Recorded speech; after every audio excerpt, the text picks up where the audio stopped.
Welcome everyone. Let's look at soaps and detergents.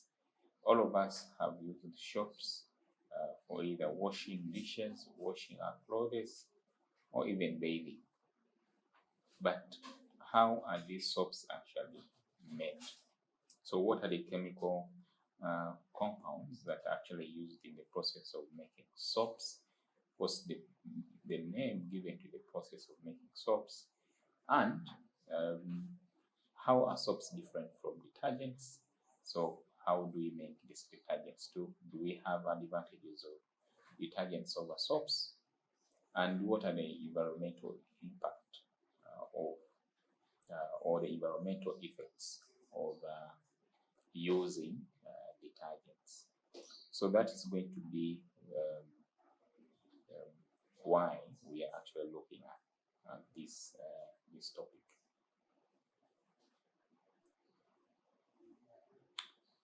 So a soap is basically a salt.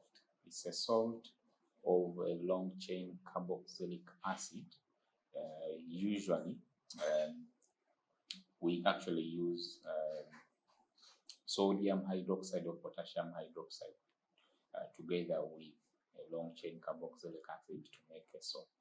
So the soap, the chemical name for a soap is actually what you can call potassium stearate or sodium stearate. That's the chemical name of a soap, depending on whether sodium hydroxide or potassium hydroxide was used in making it. Okay, so the process of making the soap is what we call saponification. That's the process of soap making. So the process basically involves boiling triglycerides, that is fats or oils, with a strong alkali solution, which usually is sodium hydroxide or potassium hydroxide, like I've just said. And during that boiling and reacting with a strong alkali, what happens is that the strong ester bonds in the triglycerides are actually broken. So when they're broken, glycerol is released, and then you have a salt, which is basically the soap being formed. So you have forming soap molecules, which we can call carboxylate salts.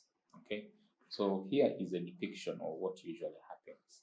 So you have this as your fat or oils reacting with a strong alkali, sodium hydroxide in this case, and then you get a salt, which is basically the salt in this case, and then glycerol. So that is the general formula to depict what usually happens.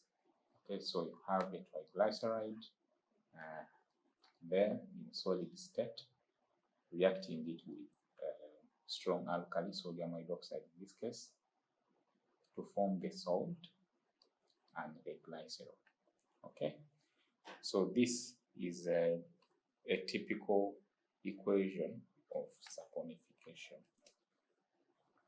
Okay, so we can also make this soap from vegetable oils, coconut oil, peanut oil, or cottonseed oil, or even animal fats. And so after boiling these fats or oils with a strong alkali, the next step is that we add salt, which is sodium chloride, to precipitate the salt. And that process is what we basically call salting out. Okay, that is getting that solid salt out of the solution that you have been boiling.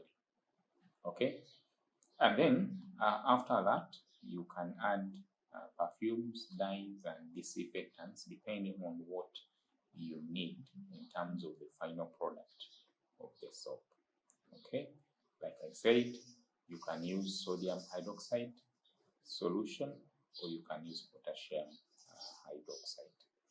Okay, when you use potassium hydroxide, you will get soaps that are softer, that you can use for different purposes. Okay, for hygiene. Okay, so this is a simplification of what we have just described.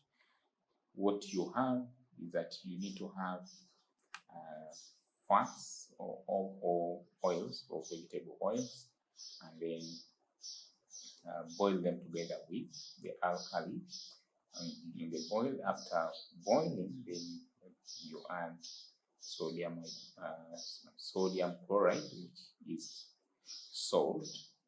Okay, and this will help in precipitating of the soap in the process called salting out. Okay, so you will have the soap, and then you will have the glycerol. Okay, two products are formed. You have the soap and then the glycerol. So we use the soap for cleaning or washing our clothing and other things. So how does the soap remove this dirt or grease from the items that we are actually cleaning? So the first thing is you need to know the nature of water molecules. Water molecules, or basically water, has what we call surface tension. And this surface tension is because you have hydrogen bonds being formed between the water molecules. So the water molecule is like that. You have two hydrogen atoms and then one oxygen atom there. Okay, so usually the distribution of the electrons on this molecule is not actually even. So you will have a resultant negative polarity on the oxygen side and the positive polarities on the hydrogen atoms. So this therefore makes the water molecule to be polar. So that means that water molecules actually attract one another, okay, through what we call the hydrogen bonds, and this is what creates the surface tension. So the soap that we are talking about lowers this surface tension. So when it lowers this surface tension, what basically happens? You need to know that the soap molecules actually are amphiphilic. An amphiphilic molecule is one that exhibits a water-loving part and the water-hating part. The water-loving part is what we call hydrophilic, and then the water-hating part is called hydrophobic. So water-loving can be called water-attracting, or it can, or the water-hating can be called water-repelling. So the soap molecules exhibit those two parts. They are amphiphilic, they have the water-loving part and the water-hating part.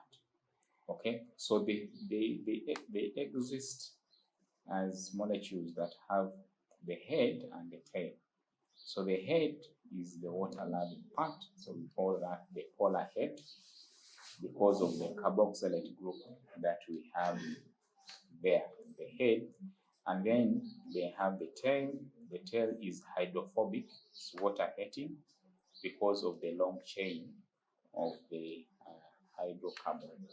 Okay, so now what happens is that when you make lather from the soap and the water, you will have soap molecules aligning themselves with the polar heads facing outwards, and then the polar and the non-polar tails facing inwards, and this creates structures that we call the micelles. Okay, this creates the structures that we call the micelles. So the micelles look like this. You can see this here. So you have the heads, you have the tails. So these are going to be around the dirt particle or the grease particle. Okay, so therefore it basically detaches the dirt away from what you're washing. And therefore when you basically rinse the cloth, you're actually washing away the dirt. And that is how soap removes dirt from cloth. So we have what you call detergents.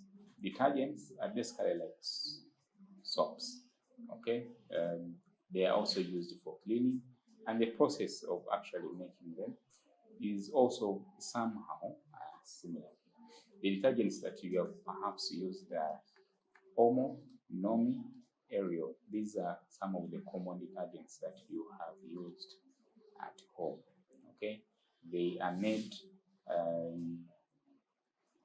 They are actually made in the factory, and for them they have advantages over the soap because for them they are more soluble in water, and therefore it becomes very easy for you to do the washing or the cleaning. They are very, very efficient in cleaning because of the fact that they are actually more soluble. Okay, and the other advantage is that they can form lather with hard water. Hard water is water that contain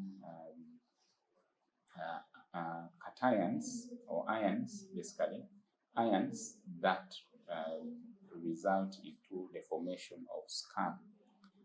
Okay, the scum, instead of forming lather, when you have hard water, you actually form scum. So that means that the water does not easily form lather. Okay, so that means that you cannot wash easily when you are using soaps with hard water because scum is formed instead of lather, and therefore it is not very easy to use soaps with hard water. Okay, so the synthetic detergents can actually still be made from petroleum products through various chemical processes that we cannot look at this moment. But basically, when you have castor oil, this is basically triglyceride, and when you mix that with concentrated sulfuric acid, you will have hydrolysis happening, breaking down the triglyceride, and when you add sodium hydroxide, it helps in neutralizing the sulfuric acid and converting the carboxylic acids into corresponding sodium salts, which basically form the detergent molecules. Okay, the mixture is actually heated and it becomes viscous and dark. Okay, when water is actually added to dilute the solution such that the liquid is separated from the solid detergent. Okay, and then the solid is now washed with water for purification. So that is how synthetic detergents can be made. Like I said, detergents are very effective in cleaning, and they can also form lather with hard water instead of scum. Though the synthetic detergents are actually good, they pose some challenges. One, that they are actually expensive to make compared to soap, and what is used to make the detergents, these components are actually non-biodegradable, and that means that they can cause pollution, and they contribute particularly to a problem called eutrophication.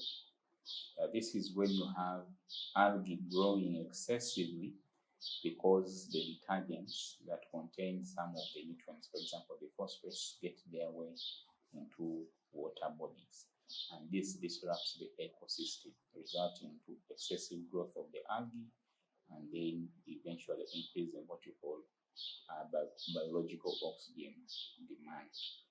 Okay, so that means that if you're using detergents, you should be very mindful of the effects caused by the phosphorus in them. Okay, so that marks the end of this presentation, where we have looked at soaps. We have just noted that soaps are made from fats or oils together with a strong alkali that can be sodium hydroxide or potassium hydroxide. After boiling this, or during boiling, you actually add sodium chloride to salt out, or what we call precipitation. to precipitate the salt, such that you have the salt and a glycerol. Okay, thank you for listening.